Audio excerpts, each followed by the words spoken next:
So now let's talk about the material cost variance. I'm gonna denote that as MCV. When we talk about the materials, we are not talking about the final output or the final unit that we need to be producing. Rather, we're talking about the ingredients or whatever that goes into creating that final product. That's what we're talking about here, the materials that goes into creating the final unit. So to put it in simple terms, if you're baking a cake will be your final product, and the sugar, the butter, the eggs, the milk, flour, all that will be your material usage, right? So that's the material that you're going to be using in there. So material cost variance, when you look at the material cost variance, what we're going to do is we're going to look at what we had originally planned to spend for each unit of product, and how much do we end up paying or spending for each unit of product. So the way to look at that is you look at the standard cost for actual output. Always remember, you want to use the actual output, not the standard output. Okay, so standard cost, just gonna write that as SC for actual output minus the actual cost, what it really cost me to create that unit or produce that unit.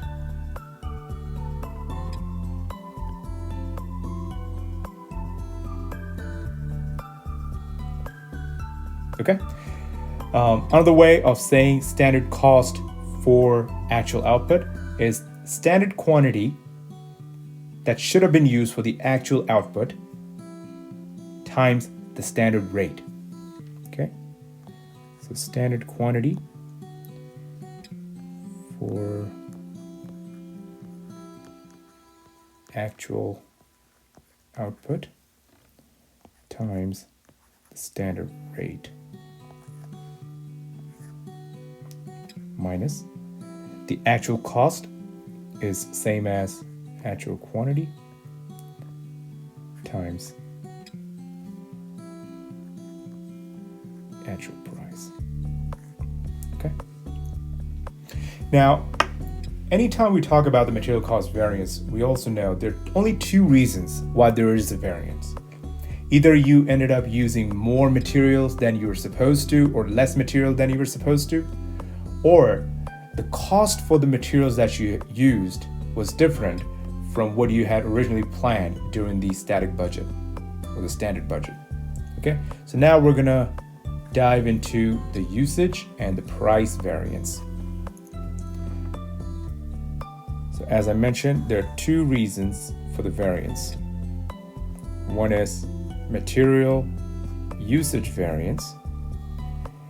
Now the usage variance is also known as the quantity variance, the volume variance. So, just be on the lookout for that when you are, sitting for any exams. So the formula for that is simply standard rate times standard quantity minus actual quantity. And the second one is the material price variance, MPV. And the formula for that is simply actual quantity times standard rate minus actual rate. Now, when I was studying for my exam, what I used to remember about this is anytime I have to find a usage variance compared to a price variance, I would always take a difference of the quantity, because I'm talking about the usage. So I'm going to take a difference of the quantity and multiply that by a rate. And anytime I'm multiplying by a rate, it's always a standard rate. It's always going to be a standard rate that I'm going to be multiplying to. Anytime I have to multiply by a quantity, it's going to be the actual quantity. Okay, so for the price variance, I'm going to take a difference of the two prices. What are the two prices? The standard rate and the actual rate, right? And whenever you have to multiply the rates to the quantity, the difference of two rates, and whenever you have to multiply a difference of two rates to quantity, that quantity is always actual. We always multiply to an actual quantity. We never multiply to a standard quantity. We never multiply to a standard quantity. We always multiply to a standard rate. We never multiply to an actual rate. Okay, so we just spoke about the material usage variance and the material price variance. Now, when we talk about the material usage variance, there are two variances associated with that. There's a material mix variance and material yield variance. So let's take a look at this. Going back to our example where we said before baking a cake, we said we were going to use 100 grams of flour, 25 grams of sugar, and 4 eggs. So let's just write that down. 100 grams flour, 25 grams of sugar, and 4 eggs. Now, if you deviate from that, so say you ended up using 20 grams of sugar instead of 25 grams of sugar, and 120 grams of flour instead of 100 grams of flour, that and the cost associated with that is going to be your material mix variance.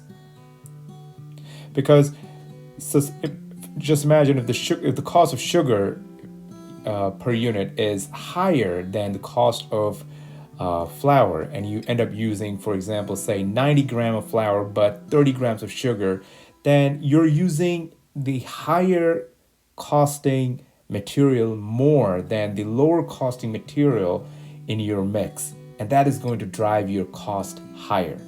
So that's the material mix variance. And when we talk about the material yield variance, we're taking a look at the total material that is being used to bake the cake. So what we had set while we were creating the standard budget and what we actually ended up using.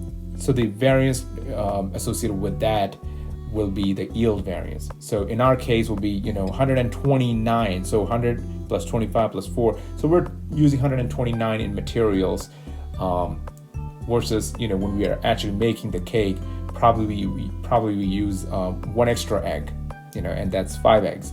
So now it's 129 versus 130. So what's the variance associated with the total quantity difference? That's the material yield variance. So let's just put the formula down here. So the material mix variance is simply the standard rate times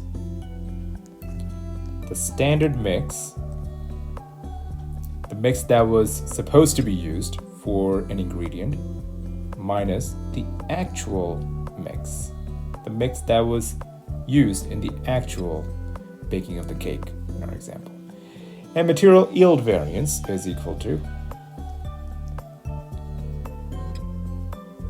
standard rate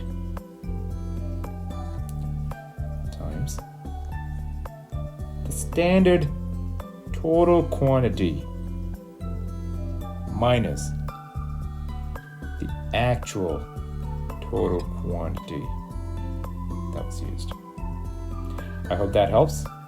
Good luck, and I'll see you in the next video where we will be talking about the labor cost variance. I wanted to cover that in this video, but this video has ran a little too long for the labor cost variance.